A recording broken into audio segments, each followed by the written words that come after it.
네. 지금 코스닥이 하락으로 전환됐습니다. 유가증권 시장도 약간 좀 아슬아슬합니다. 3포인트 정도 더 밀리면 하락으로 전환이 되는데 어느 쪽에서 파는 건지 왜 파는 건지 궁금하시죠? 수급은 장 초반부터 쌍끌이 매도였는데 이쪽이 점차 더 거칠어져 있는 상황이고요.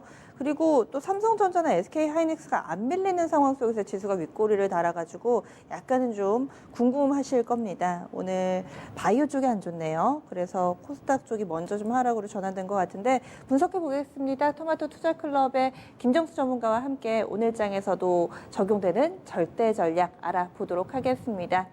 전문가님 연결돼 있는데요. 연결해 볼게요. 안녕하세요. 네, 안녕하세요. 반갑습니다. 정수투자 김정수 전문가입니다. 네, 오늘 시장을 한마디로 좀 표현을 해주시죠. 모멘텀과 펀더멘탈을 세분화하는 시장.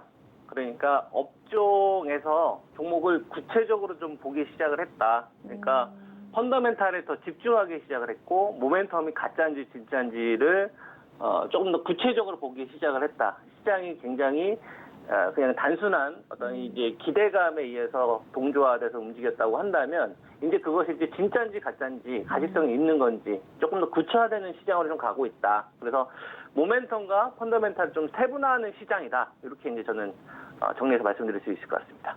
단순할 때는 수익 내기가 좀 더 수월한데 세분화 이런 구체화 이런 얘기 나오면은 좀 어렵게 느껴지고 또 시장의 난이도도 좀 어려워진 것 같거든요. 어떻게 해서 그렇게 보시는지 오늘 장에서의 중요한 포인트들 알려주세요.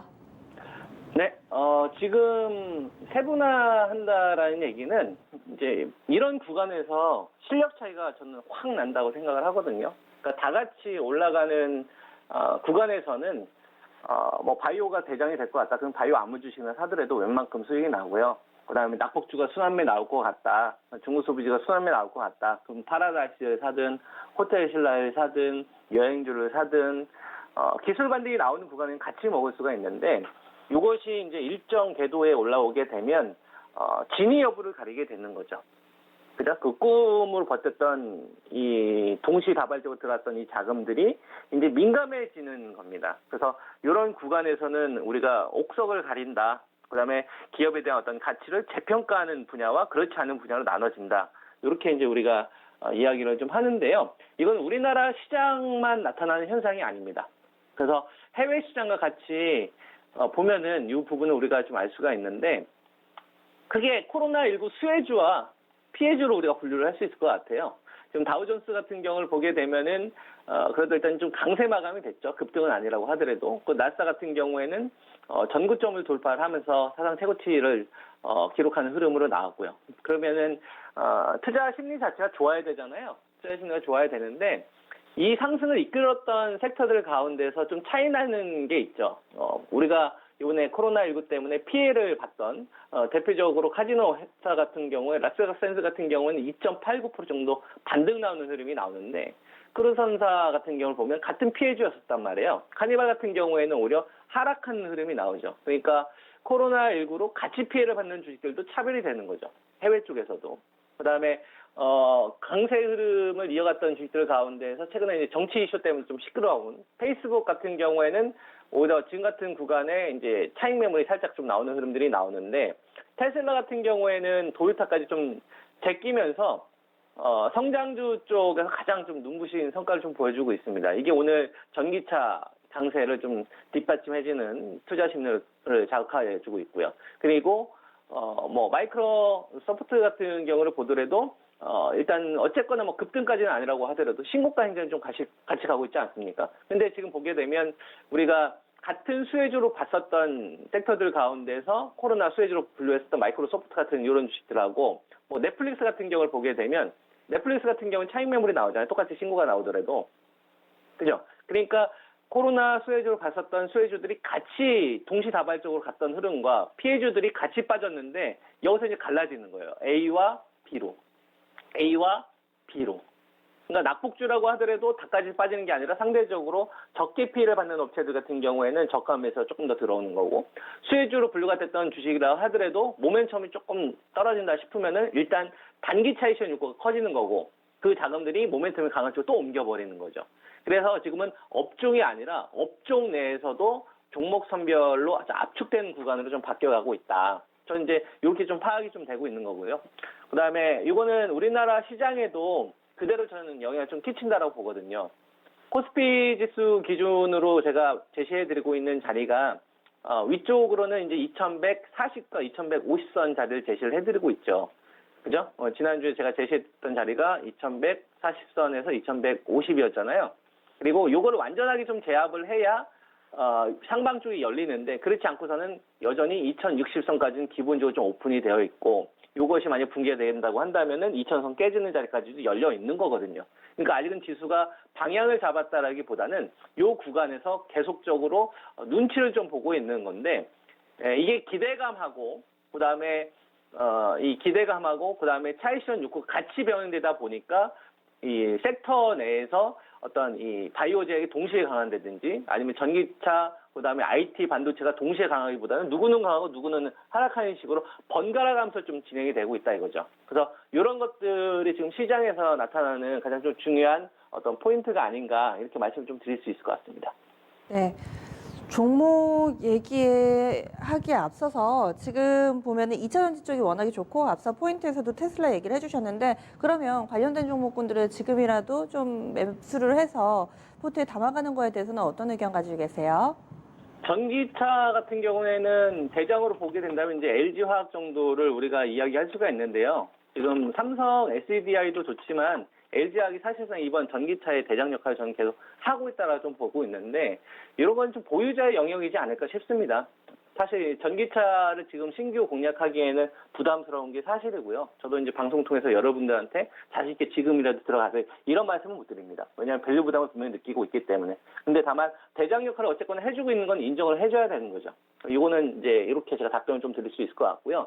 지금 구간에서 주도주 순환매를 한다면 세 가지의 섹터를 보면 될 것 같아요.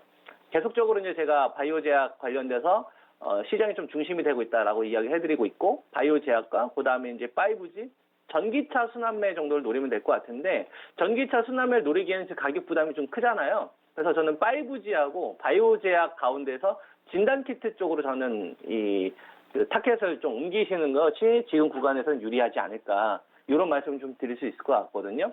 그래서 5G 쪽 관련된 부분에 있어서는 제가 이제 오이솔루션을 41,000원대 추천드렸었잖아요. 그 다음에 KMW 같은 경우는 56,000원에서 57,000원대 추천을 좀 드렸었고 KMW는 6만원대 초반대는 저는 다시 공략이 가능하다고 보고 있고 지난주에 솔리드도 추천드린 것 같은데 이것도 좀 잘 가지 않습니까? 이런 순환매가 계속 진행이 된다고 보면 됩니다. 그리고 대장은 서진시스템과 에이스테크가 계속 가져가는 구조로 가는 거고요. 이거는 제가 절대 전략하기에 앞서서 이제 어제 배워야 산다 했으니까 거기서 5G와 관련된 자세하게 이야기했으니까 5G 관심 있거나 보유하신 분들은 전일 배워야 산다 보시면 순환매 타켓을 어떻게 노리셔야 되는지 그림을 어떻게 잡고 가야 되는지가 도움이 좀 되실 겁니다. 5G는 저는 계속 된다라고 보고 있고요. 그 다음에 진단키트 쪽을 제가 계속 이야기해드리고 있죠.